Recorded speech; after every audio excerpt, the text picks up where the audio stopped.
tax attorney Rebecca Walser and business and market analyst Seth Denson.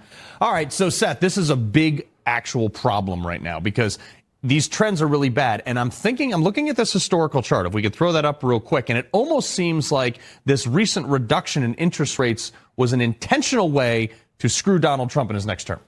You can certainly draw a map to that, Carl. They say that history repeats itself, and those that don't learn from it are doomed to repeat it unless maybe they want to repeat it. So, looking at these charts and seeing what happened, you've got the 1970s, the great inflationary put that chart up period. real quick. Yeah, so what you've got, when you see there, so you've got the line here. This is the 1970s, or early into 70s. Inflation started kicking up. Well, what was going on? There was turmoil in the Middle East, oil shortages, energy challenges. Sound familiar? And then all of a sudden, inflation went way up. Once it went up, then they started raising interest rates. On the second that inflation started to turn, what happened was Arthur Burns said, "We're cutting."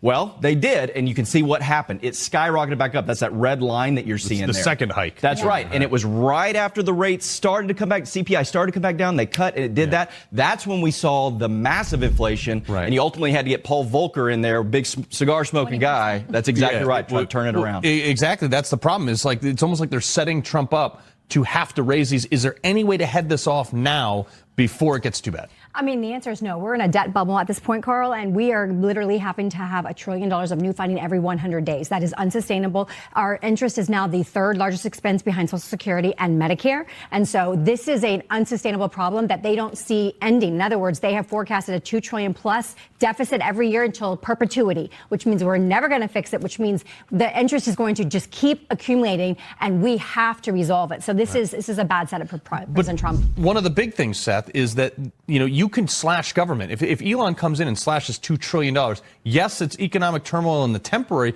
but you're talking about a balanced budget. You're going to have some pain, Carl. And yes, Elon came in, fired 80% of Twitter, and my tweet still went out. It works right? Exactly. So here's the reality. You're going to have some pain, but you're also going to have energy. Energy is critical. We can be a net exporter. We've got to do it. The Trump administration will do that. That, coupled with deficit reduction by cutting government spending, could get us there, but it is going to take time. And unfortunately, it's going to take some pain. Yeah, the other thing, Rebecca, is the CPI report, it wasn't exactly promising. It says that the average American family is paying $7,400 more since January of 21 for things they need. And also the October jobs report, they were like, it's going to be 120,000. It was 12,000. Exactly. When you basically print, which we did in 2020 until the cows come home, and you still are chasing the same amount of goods and services with a lot more money, you have inflation. That's not going anywhere. It's only going to get worse. Yeah. But inflation, people don't understand this. It's caused by government. It's not caused by Too much money for the printer. Swinging a hammer to build my friend's kitchen. No. 2% every year, Carl, is the target. That's because we know we're going to spend that much more and put it into circulation. And what we've been seeing is 3, 4, 5, 6% just in October. $257 billion in deficit spending, one of the highest months ever. Yeah, this is like we need to bring in like Keanu Reeves and Speed to dismantle this economic bomb. It's true. We need some kind of quantum physicist that knows exactly how to bend money, because this is a problem. Yeah. Is there any, Seth, is there any way to avoid at least some pain in the interim?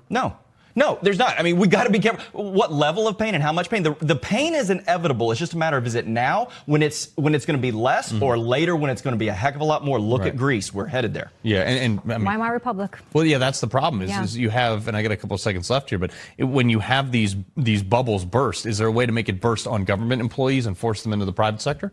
Well, it's going to burst universally across the entire spectrum, Carl. But it almost does seem like a setup to President Trump, because the way Yellen funded everything on the short term, which was never seen before. There's actually a term for it. They basically say that it's, basically an attack on our monetary system. When she's funding everything with the 2-year instead of the 10-year and the 20-year, that puts a lot of pressure on our system, and it was done intentionally. But Carl, he's not running for re-election, so if there's anybody that can do it, it's Donald Trump right now, because he's putting the right people in place. And you got to play the PR. You got to let people know that this was caused by years and years of mismanagement. Yes, absolutely. Rebecca Walser, Seth Denson, appreciate you coming. Thank you. Good to see you, buddy.